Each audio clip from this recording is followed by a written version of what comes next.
Hi, I'm Dr. Roberta Shaler, the Relationship Help Doctor, and I'm the creator of Coupleology. So I want to talk today about something that may be plaguing you, and you may think it's not plaguing you. You may think that it's something you have to live up to, and that is the unfortunate idea that there is such a thing as perfection.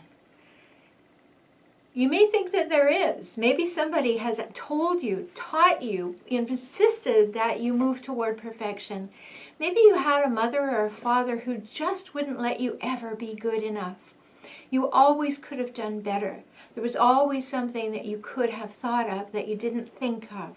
You could have got an A when you got a B. All that kind of thing that pushes you to think that there is some struggle that you must engage in order to be perfect. And what we define perfectionism as is striving for flawlessness. And I bet as you hear me say that, you go, well, that's not possible, because you don't hold all those people in your world to the same standard as you hold yourself. So they strive for flawlessness, and they set excessively high performance standards. Is that you? Is it impossible for you to allow yourself to be good enough or to win? And do you do that to your children or to your spouse as well? Because the closer people get to you, the more you want them to have the same standards that you do. It's a really important thing to be thinking about, isn't it? Because you could be passing on this eternal, endless struggle to be perfect. This struggle to be flawless. I remember in my own life that at that time you were supposed to strive for the bandbox look. My mother thought that that was a really good idea. That meant that you never went out of the house looking less than you possibly could, as perfect as possible.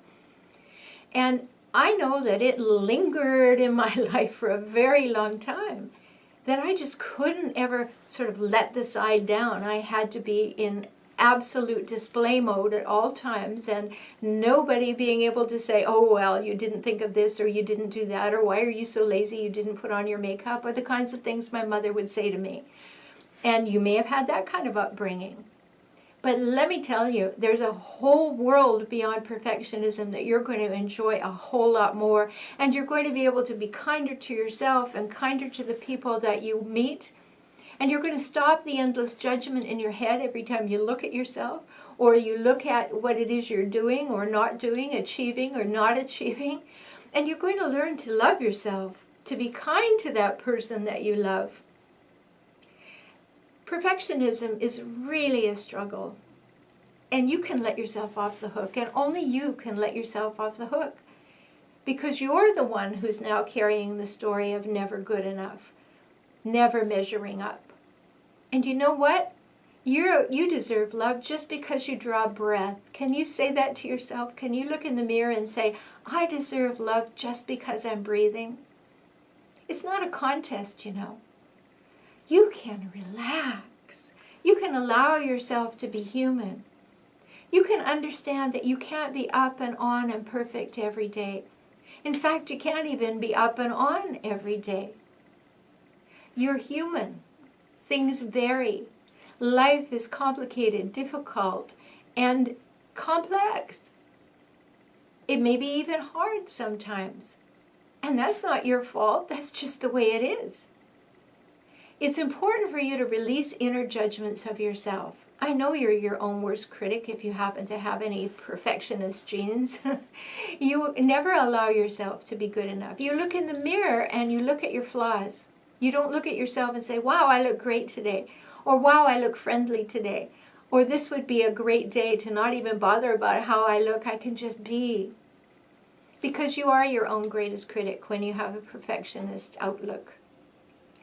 And you need to cut yourself some slack. Really, cut yourself some slack. Take a big risk.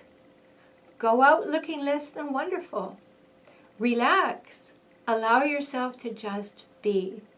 And if you're passing on this perfectionism to your children, stop. Stop now. Know how it turns you inside out sometimes. Know how harsh it feels from the inside out. And don't visit it on your children or your spouse or basically anybody else around you, because they're human too. Can you allow yourself to give up perfectionism, even a little bit?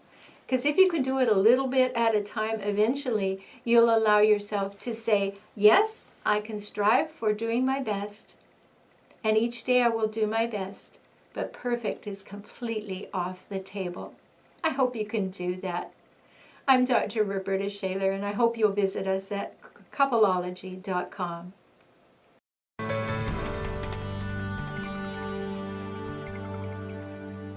And we want the perfect house, the perfect family, the perfect life. And we view our pursuit of perfection as good because it drives us to try our best. It's motivation, right? Yeah. It's goal setting. But according to Studio 5 relationship coach Matt Townsend, it may be the #1 source of depression, which we know Utah kind of ranks high on the list. We're big on that. Yeah. There's got to be a corollary, right? A correlation between our desire to need to be perfect, want to be perfect, have to be perfect, the belief that it's important to be perfect someday, with the day-to-day life that's just not so perfect. Like our cute little kidlets that just spill junk all over the place. And they don't understand that they need to sit still, be quiet, and not make a mess. So what's wrong? What's wrong with trying to be perfect? Because we want to be perfect. Sure. Is it a drawback? Is it a negative? Well, is it your goal? I mean, there's probably nothing inherently wrong with it, except for the fact that it's just not going to happen. So it's kind of like wanting to be a perfect dancer, me, for example. It's just not going to happen. I can try, but if I keep the dream alive, and I do. Nobody dances like I do. And I work, but the reality is, at some point, we have to realize that there's something more than the act of perfection. There's something more like the process of getting there that's probably going to matter more to us than the actual result that we made it. In the words of Miley Cyrus, it's the climb. Okay. Right? Yeah, and I've never quoted Miley. The process? That's amazing. That's amazing. Well, I thought you were going to do like achy, breaky heart. I do what I can to contribute. You're good, big time. So check this out. Here's the definition of perfectionism, okay?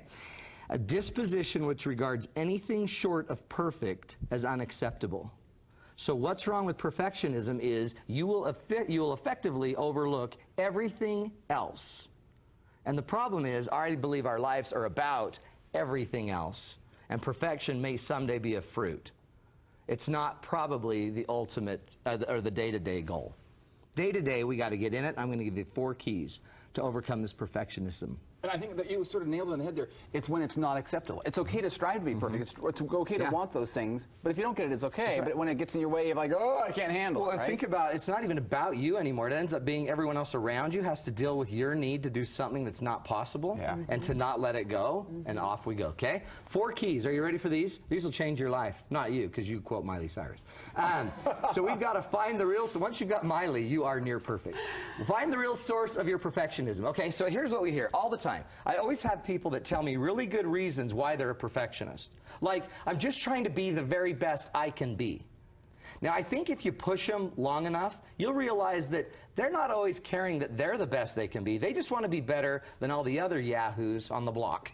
So perfectionism, I think if you push it as a concept back deep enough, you're going to find that there's another route that's not so altruistic. Like competition. Like competition or jealousy or sometimes mood or psychological disorders or obsessiveness. There's other things that are driving perfection, and then we try to put a really pretty bow on it, like, I only work my kids so hard in sports because I want them to have a shot in life. When in reality, that's a dad that's probably humiliated every time his son strikes out. So it's not about the boy, so don't try to pretty up your perfectionism. I think in our world, in our culture, it's kind of a noble thing to try to be perfect. And yet, in reality, there's probably an underlying root that we got to look out for. So dig down, everybody. If you feel like you're a perfectionist, dig down and try to pop out that root. So it's not often just being perfect for the sake of being perfect. There's something else. There's usually something you're trying to compensate for, low self-esteem or something like that. Okay? The next one is we focus on momentum, not perfection.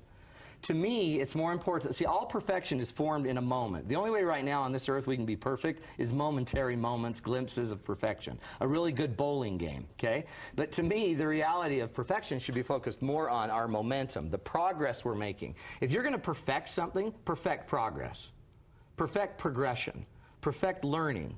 Perfect growing. Perfect in getting better, kaizen, the Japanese call it, improvement, continuous improvement. If you want perfection, go for improvement. That's the momentum I'm talking about. Don't go for momentary glimpses, because in order to perfect something, we usually, it has to be almost the most minute part of any part of our life. So I might be able to perfect church attendance, for example, and yet, and we'll talk about it in a minute, overlook love, peace, hope, forgiveness. The real important The real things. intangibles, okay?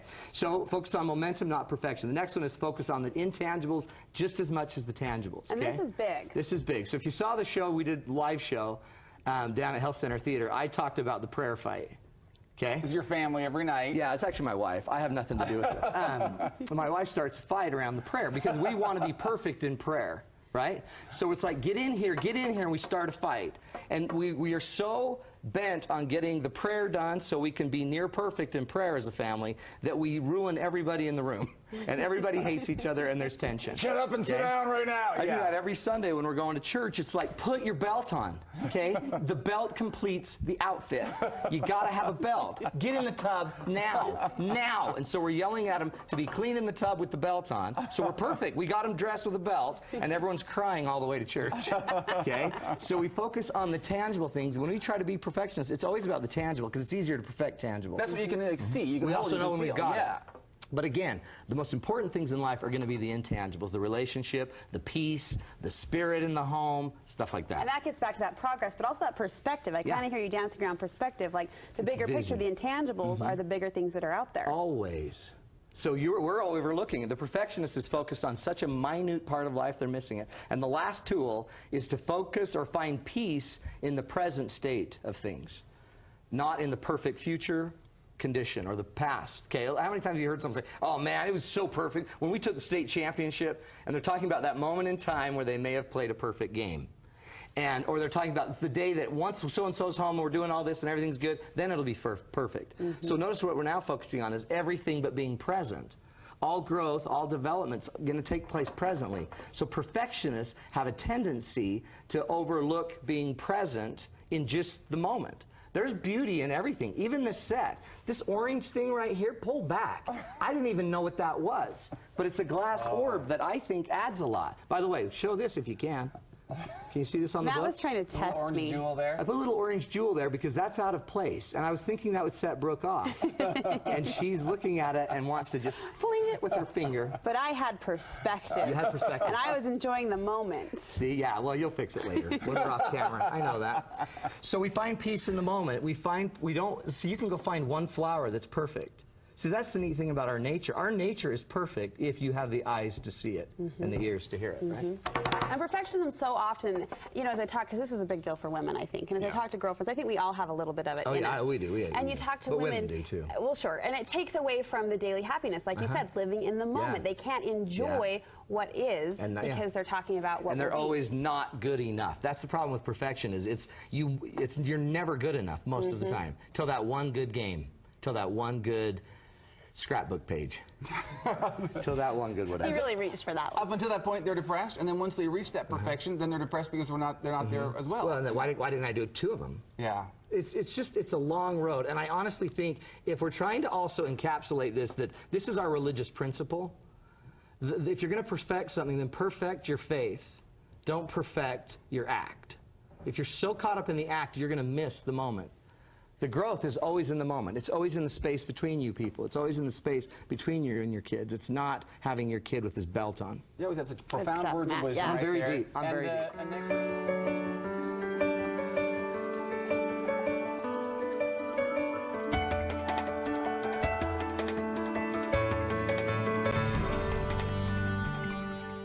Okay, now that really jumped out to me. You say when she left, that was a good thing because you had your order back. Yeah, for the most part. I mean, it was happy, you know, it was just a good place to be without all the clutter. I could relax. Your pregnant wife has left you, and you go, It sounds horrible, but it was just really our fights over all these little things were just getting so crazy that it was like unsafe to be around, you know? We were just fighting way too much. the pursuit of perfection is in and of itself a flawed pursuit because there is no perfection. You know that. Nothing can ever get straight enough, perfect enough, clean enough, right enough.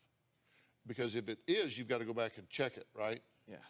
So What you're doing has nothing to do with whether she's behaving properly, whether the house is clean, or what it isn't. I'm going to tell you exactly what's going on with you. You're experiencing a lot of anxiety inside. And what people do sometimes when they experience that anxiety is they feel like if they can control their external world, then they feel a sense of calmness internally. But they can never control it enough to ever make it really, really work. And I'm going to hand-pick a professional to work with you on this if you will accept that from me. Oh, definitely. That is my gift from me to you. We're going to bring some calmness to you internally, and then you're not going to be so freaked about what's happening with her or externally. And you know what you're going to do? You're going to go, oh my God, the silence is deafening. I love this. He turned off the noise in my head. I would love that. You really would, wouldn't you? Yeah, I would. Because you're tired of this. I'm very tired of this. Hi, it's Lauren here. I feel really scared about what I'm about to say, and I've made a pledge to myself that I'm only going to do it in one take. I'm not going to edit this video. I'm not going to try and do it again. My heart is racing because I'm touching on some pretty edgy terrain. Well, it's edgy for me because what I'm about to talk about is perfectionism and high achieving and how it is completely incompatible with your sexuality and women's sexuality. And I feel really nervous saying this because I feel like, no, Lauren, just be really gentle with women, just be soft, be kind, be a helper, be nurturing. I've got this whole script running through my head of how I shouldn't be pushing anyone or pushing anyone's buttons or maybe triggering off some stuff in you. And anyway, I just have to let that go because I can only be responsible for what it is that I want to put out there in the world. And I can't help women to be more wild and more raw and more fucking free of all of these constraints unless I speak to it and I embody that in my own life. My own life for me and who I am in sexosophy. So I've written a blog piece. As usual, I've just pounded it out in 45 minutes and done free flow. The message of my blog post is around how perfectionism is a state of contraction, how it is this really telling mask that you want to have all of your shit together and everything under control, but that's going to come at a cost. And the cost is your sexuality, because the animalistic type of sex that we want to have, that we crave and desire, that everyone fucking wants to, the way that everyone wants to fuck basically, is not going to come through if you're stuck in perfectionism and high achieving mode, because the storyline, the ongoing belief will be not good enough, not good enough, not good enough. And it really dawned on me that perfectionism is not comfortable with confidence, because truly confident people and truly confident women will be okay with the whole tapestry of human states and feelings, and that's going to include being brave, being vulnerable, being scared, being meek, being weak, being happy, laughing with her mouth open, not closed jaw and tight and contracted and I've got it all together. And I'm just so sick of it. I'm sick of it. And this all started moving through me today because my husband sent me an article on how these women have died. They have died because of their perfectionism. That's what it all comes down to, either by suicide or unintentional death through drug use. And this is a waste of life, and it's a waste of time, and it's a waste of breath. It's just, I know that women have the capacity to tap into their wild woman, and what's happening in perfectionism is their wild woman doesn't have the space to be expressed in any way when we're perfect, because we can't control her. It's because we can't control her. the thing about the wild woman, or I'll speak from the thing about my wild woman is if I suppress her and suppress her and suppress her, she's going to fucking come out. And she's going to come out in a way that's more destructive than creative. So it's not going to be, it doesn't serve me when I don't listen to her, or I don't use my voice, or I don't speak up, or I don't be bossy, or when I just say everything's fine, everything's fine. So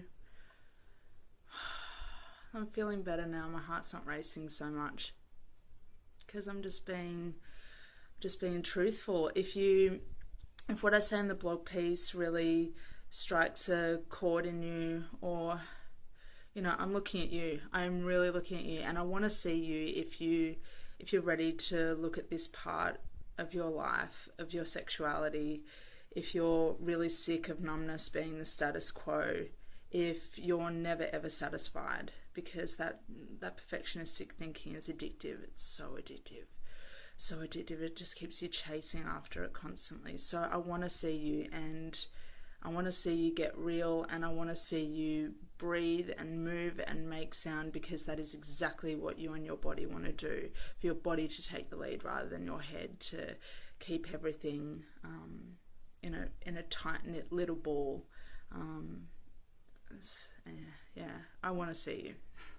That's my message. I want to see you. I want to see you, and yeah, and I want to move with you, and I want you to know that I get it, and that I'll happily weave with you, and I'll do it with heart, and I'll do it with kindness, but I'm also going to be really, really brutally honest too. So there's a bit of a warning for you, because you want something to change, and nothing's going to change if you keep doing the same old stuff. Nothing's going to change. So that's me meeting my edge for today. Onwards and upwards. Glad I got that one out. Read my blog post, and keep posted here for more about being a real, raw, wild woman. And I hope to hear from you soon. Bye now. Your number one negative thought pattern that is contributing to your anxiety is perfectionism. The age-old perfectionism. So I'm guessing you're someone who expects only the absolute best from yourself. There are no room for mistakes, and especially not in front of other people. You may actually relate more to having an intense fear of failure or embarrassment in public than you do actually with the term perfectionism, but they are indeed one and the same. No wonder you have anxiety. Perfectionism is a losing game because we're all human, and humans are never perfect. Oftentimes, perfectionism stems from the childhood. Maybe you had parents or caregivers that were really strict with you and expected the best grades, the highest performance, and the absolute best behavior at all times, or else. Well, escape anxiety really dives deep into the root causes from childhood that you may have even forgotten about, but your subconscious mind definitely has not forgotten about it. Okay, so right now you have an ingrained perfectionistic thought pattern, and I'm going to give you 3 powerful mind hacks to override these self-defeating, self-injurious thought patterns and create thought patterns that allow you to have peace of mind, joy, and really cut yourself some slack. Here they are. Number 1, this is the IRS tool: interrupt, redirect, and self-regulate. You find this hack on page 176 in the Escape Anxiety book. As soon as you find yourself engaging in negative thinking, you don't want to wait till it's already in catastrophic thinking. Now, this is going to take practice and awareness on your part, so that at your first negative thought that you're aware of, you need to immediately interrupt it. Get up from your chair, turn on some music, call someone, read something, anything, just to get off that thought as soon as possible. Redirect. This is consciously redirecting that thought to something pleasing, funny, or feel good. This causes those feel-good hormones to kick in and override the anxiety, stress hormone release. Self-regulate. Self-regulate is making the conscious decision to take action in the way you just did, which will indeed self-regulate your central nervous system. These easy steps put you in the driver's seat of your mind and body. Don't be a victim anymore to your mind. Mind hack number 2 is a physical trick to interrupt or get ahead of anxiety when you're either feeling anxiety or you're getting ready to walk into a situation that might cause anxiety symptoms. This was a real game changer for me and will be for you too. The idea is to cause just enough physical discomfort or pain to cause your body to release powerful endorphins. Endorphins are our body's own chemicals to relieve pain, but more importantly for you, they also cause the body to shift into the relaxation response, which is the exact opposite of the stress or panic response. The down and dirty ways you can do this are: 1, snap a rubber band on your wrist. 2, kind of just press your fingernail, if you have one, into your skin somewhere to cause a little sharp pain. Or 3, okay, now this sounds odd, but it really works and no one's going to know you're doing it. You just press your tongue on the roof of your mouth really hard for about 20 seconds, and I mean really hard. And because we never do this, it's very fatiguing and it causes that relaxation response to kick in right away. Now, by the way, none of these tips are intended to cause harm, just a little sharp pain to interrupt a thought and cause those pain-relieving chemicals to flow. They work. All right, number 3 mind hack is the thought life pie chart. It's on page 159 in my book, Escape Anxiety, 8 Steps to Freedom Through Meditative Therapies. But I'm going to send it to you now in an email so you can use it yourself, and please use it at home with your family. It's a great way to measure your own thought life and your family's as well. This is important since anxiety is a strong genetic trait. Now, I hope you're starting to realize by now that your thought patterns and limiting beliefs are contributing to your anxiety in a big way. But more importantly, I hope you know that these contributors, though deeply ingrained, do not have to have control over your life anymore. The Escape Anxiety program helps you go deep into what your contributors are, why they are there, and how to overcome them so that you can get rid of your anxiety and get back into peace of mind, joy, and the life you want and deserve. To lock in your seat at the Mind Boss Badassery Life of Anxiety Freedom, watch this next video. See you there. I'm so glad you made it to this point with me. This tells me a couple of things. First of all, it tells me that you're sick and tired of being sick and tired. And second, it tells me that you're in it to win it, which means you're ready to do what it takes to unlock the chains of anxiety and launch yourself into mind bossery freedom. Now, that's a combo of mind boss badassery, of course, which means thriving at life. Nobody wants to just survive, right? We want to thrive, attack life, live each day to the fullest. Okay, so please don't waste any more time with anxiety that causes you to cancel appointments, bug out of opportunities to spend time with friends and family, avoid meeting new people, not going after that job you want, or not feeling confident enough to ask for that promotion at the job you already have. Now, let's get down to the business of living life free from anxiety.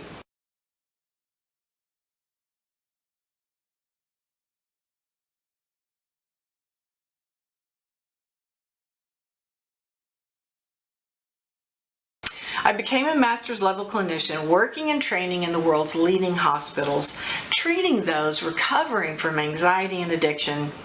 And I'm humbled by what my esteemed colleague, Dr. Harry Hartunian, had to say about me and my program. Suzanne really nailed it with these 8 steps, simplifying the process of meditation, focusing the teaching of meditation for the uninitiated. So many of the diseases that we have right now are stress-related. Before we go any further, please take a look at what internationally acclaimed physician and author of Love, Medicine, and Miracles, Dr. Bernie Siegel, had to say about escape anxiety.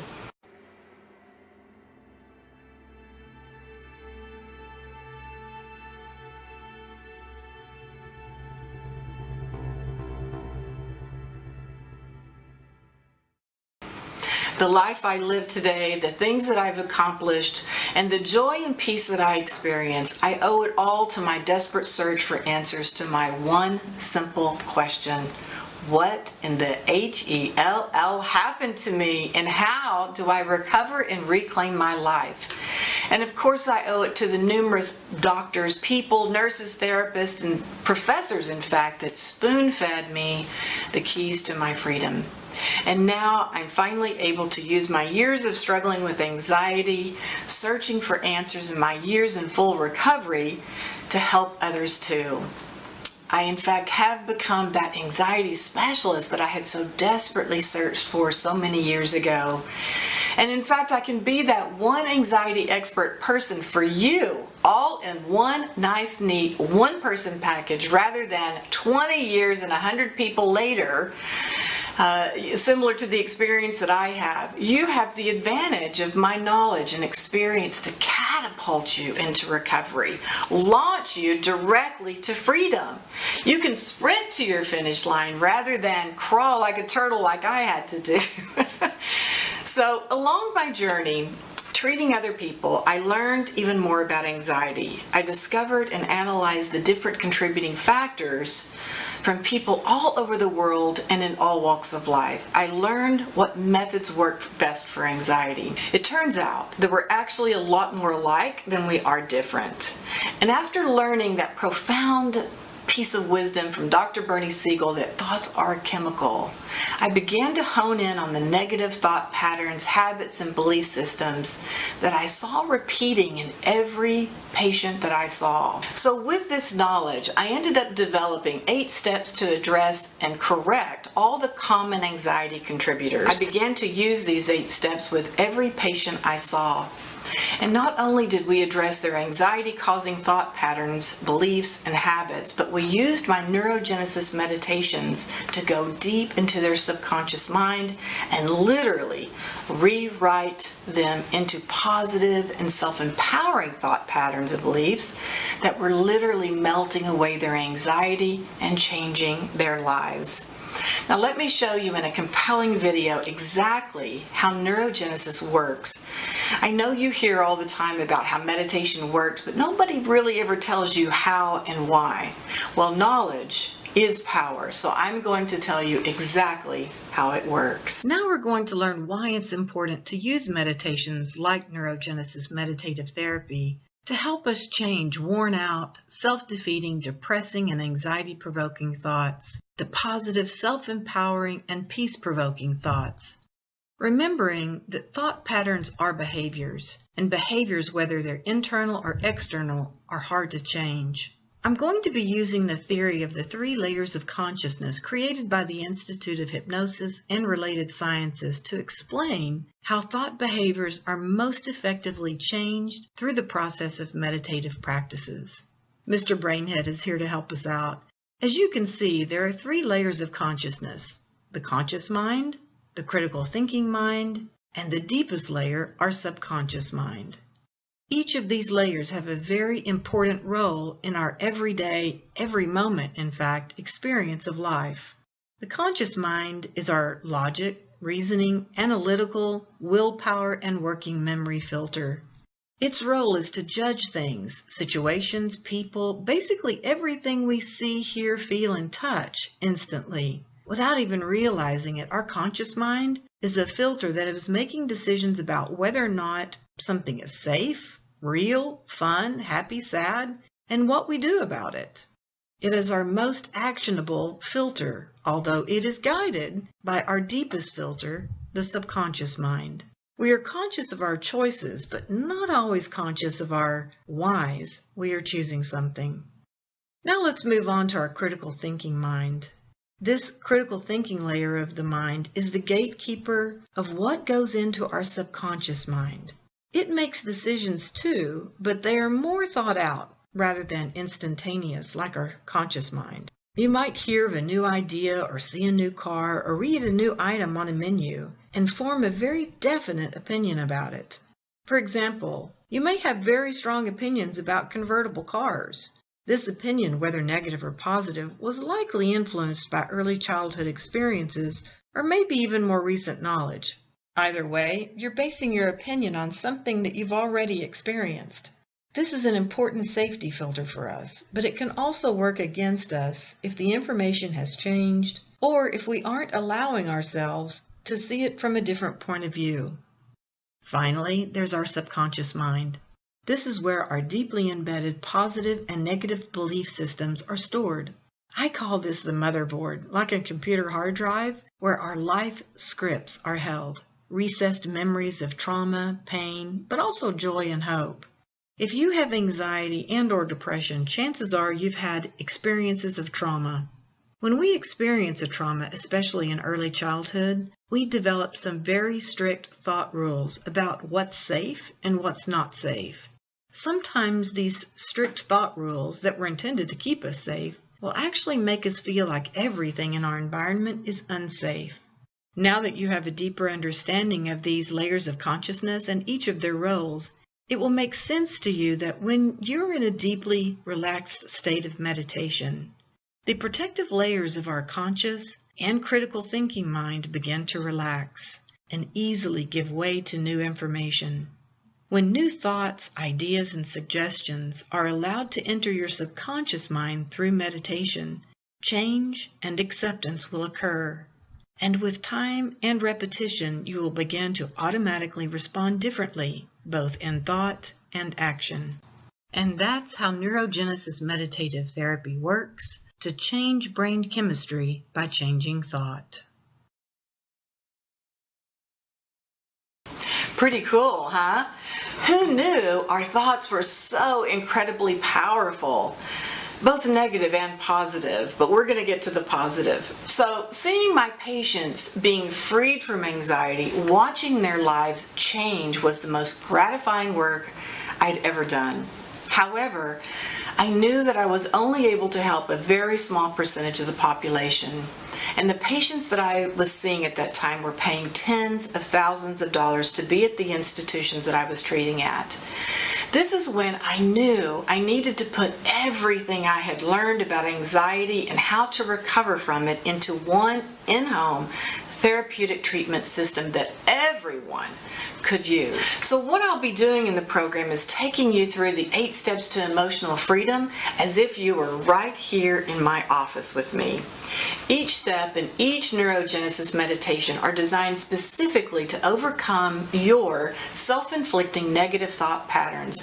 This will bring you closer to the emotional freedom every time you listen to your therapeutic meditations. Now, I'd like to give you some examples of the steps we go through in Escape Anxiety in-home therapeutic program and how each of them will work to actually change your life. One of the steps we cover is control issues. Now, right now, your emotions are likely often determined by other people's behaviors and actions, and your mood or quality of your day is reliant on a certain person or situation turning out a certain way. Now, this is no way to live, literally waiting to breathe based on someone else's behavior. Control issues neurogenesis meditation creates a mind awareness perceptual shift from our focus of control on others to our focus of power over ourselves. Our decisions about how we choose to live life one single day at a time, regardless of how other people in our life behave, regardless of what decisions our government makes, our children make, our spouse, or our bosses make. We get to choose how we experience each and every day. And we know this, but sometimes we forget it, right? So what neurogenesis does is brings that mind shift to the power we have over our own lives from awareness at this level to a knowing at a deep cellular level, so that living in our power is just simply a natural response. It's like the difference in being aware that you have to read music in order to play the piano and just being able to sit down and make those keys dance with your fingers. Make sense? So together, we will get you to a place where your emotions, your happiness, stability, and peace of mind come from deep within. You will find acceptance in other people's behavior and actions, and acceptance when things turn out differently than you expected. This mindset will allow you to always have your peace of mind and happiness no matter what the external circumstances are. Talk about freedom. Just imagine that kind of freedom. I'll also take you through the important step of releasing resentment and forgiving others. Resentment is literally what I call the grub worm to the soul. It will eat you alive from the inside out. Holding on to resentments causes continual discontent, and it often feeds worry and fear of the future. This continued stress actually causes our body to release stress hormones, which makes us anxious and eventually turns into illness and disease like stomach ulcers and IBS. Someone can hurt you once, but when you hold on to that resentment, it allows that person and action to continue to harm you because you keep reliving it in your mind. And remember, thoughts are chemical, and your mind simply doesn't know the difference between whether it's an event that is real or it's an event relived. It thinks the event is happening again and again and again. So knowing that, no wonder we don't feel good, right? Well, good news alert, you do have the power to stop that right now. And I'll take you through this step with neurogenesis meditation to release this resentment, let it go once and for all so that it won't keep harming you. Forgiveness is really about freeing yourself, freeing your mind and soul.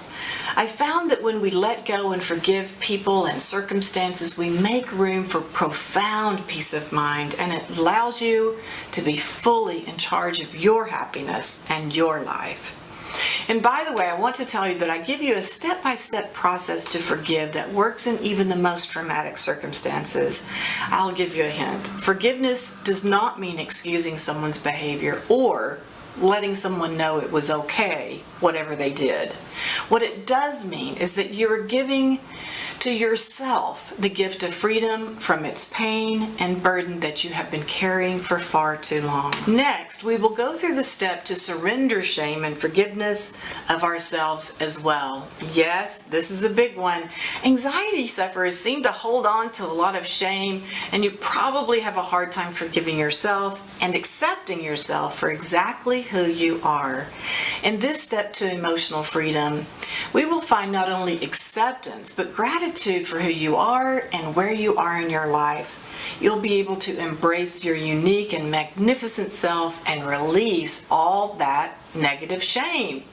Self-love is really the best gift that you can give yourself in this life, and this step will get you there.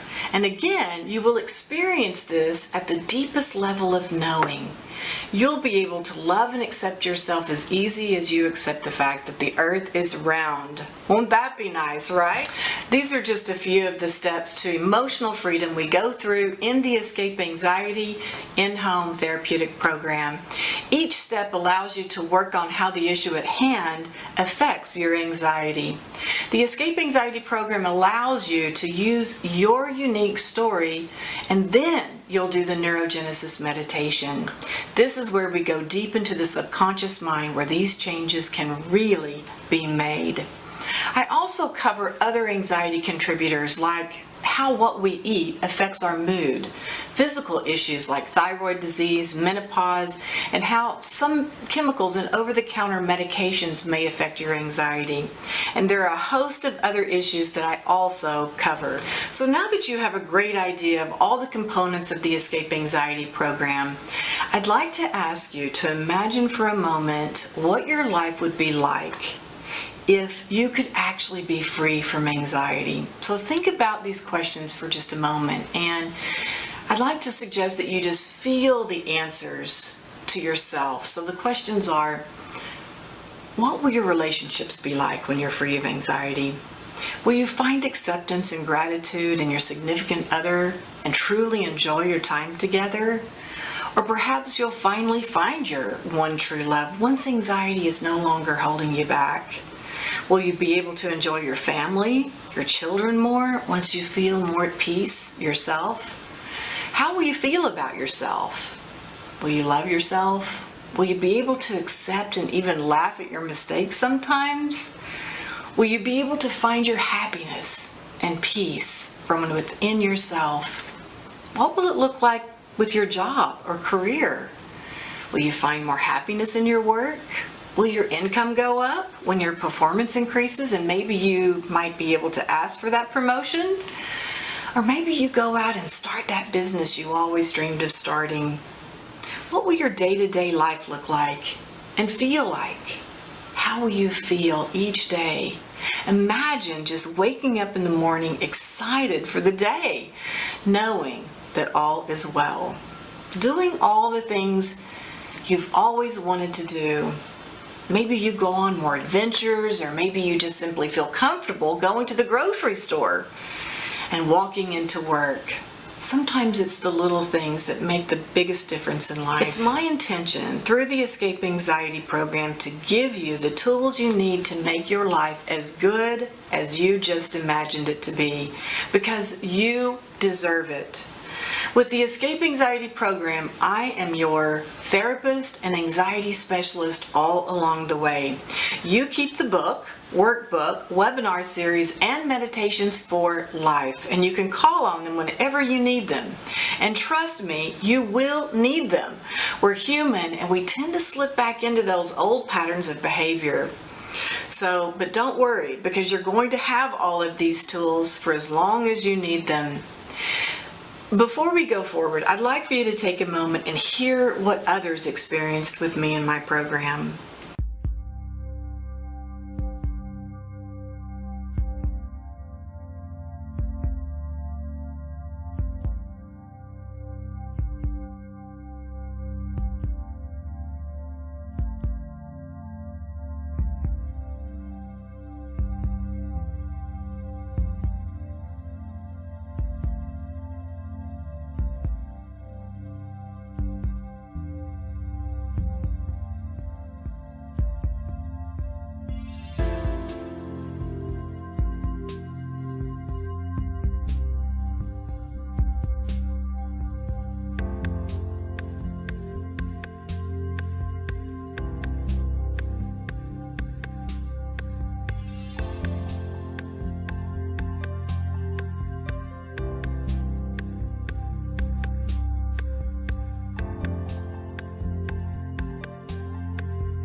I love it when others are willing to share their experience, strength, and hope with the Escape Anxiety program.